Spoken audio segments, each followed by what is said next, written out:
অষ্টম শ্রেণী এবং জুনিয়র বৃত্তি পরীক্ষার প্রস্তুতি হিসেবে গণিতের প্রস্তুতিতে আমার প্রাণপ্রিয় সকল শিক্ষার্থীবৃন্দকে স্বাগত জানাচ্ছি। আমরা আজকে মুনাফা সম্পর্কিত একটি সমস্যার সমাধান করব। খুবই সহজ, একেবারে সহজ ভাষায় আমরা আলোচনা করব।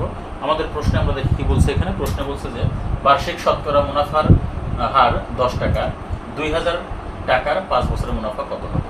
অর্থাৎ বার্ষিক এখানে শতকরা মুনাফার হার দেওয়া আছে কত? 10 টাকা, অর্থাৎ 10% হারে। তো এখানে 2000 টাকার তাহলে 5 বছরের মুনাফা কত হবে? আমরা সকলে জানি যে এখানে মুনাফার যে সূত্র সেটি হলো কি আই সমান কত? পি এন আর। আমরা জানি যে আই সমান পি এন আর। এখানে আই হলো মুনাফা, পি হলো মূলধন, এন হলো সময়, আর হলো আমার মুনাফার হার।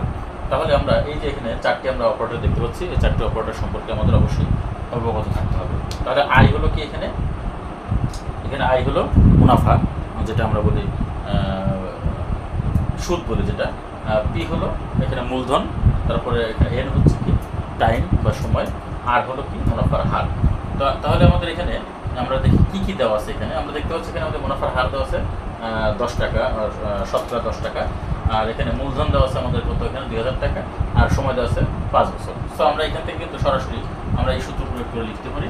তবে আমরা এখানে একটি বিষয় আমরা এখানে উল্লেখ করতে পারি, যেহেতু যদি আমাদের এটা বড় আকারে যদি অঙ্কটি করতে হয় তাহলে সেক্ষেত্রে আমাদের অবশ্যই সব কিছু এখানে উপস্থাপন করতে হবে।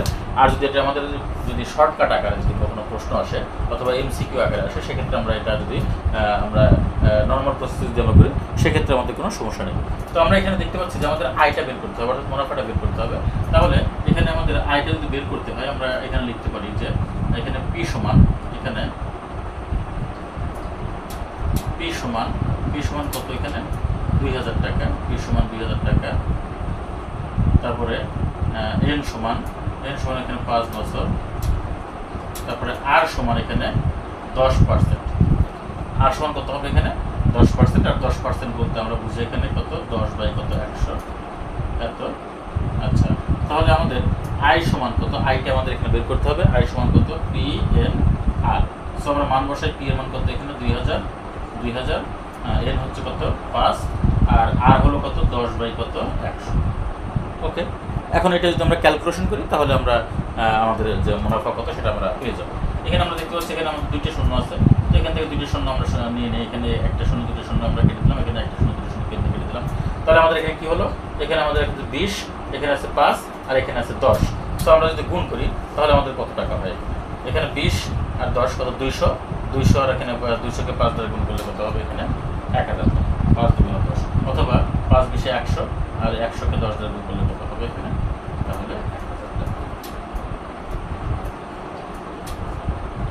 এটি আমাদের এখানে সঠিক উত্তর। প্রিয় শিক্ষার্থীবৃন্দ, আশা রাখি তোমরা বুঝতে পেরেছ। এখানে আমাদের সবসময় মনে রাখতে হবে যে আমাদের কোন বিষয়টা আমাদের এখানে চাওয়া হয়েছে বা প্রশ্নে আমাদের কোনটি চাওয়া হয়েছে সেই বিষয়টা আমাদের খেয়াল রাখতে হবে। আর আমাদের কী কী দেওয়া আছে এই বিষয়টি আমাদের এখানে ভালো মতো খেয়াল রাখতে হবে। তাহলে আমরা দেখতে পাচ্ছি যে 10% হারে 2000 টাকার 5 বছরের সুদ কত আসবে? 1000 টাকা আসবে। এটি আমাদের এখানে সঠিক উত্তর।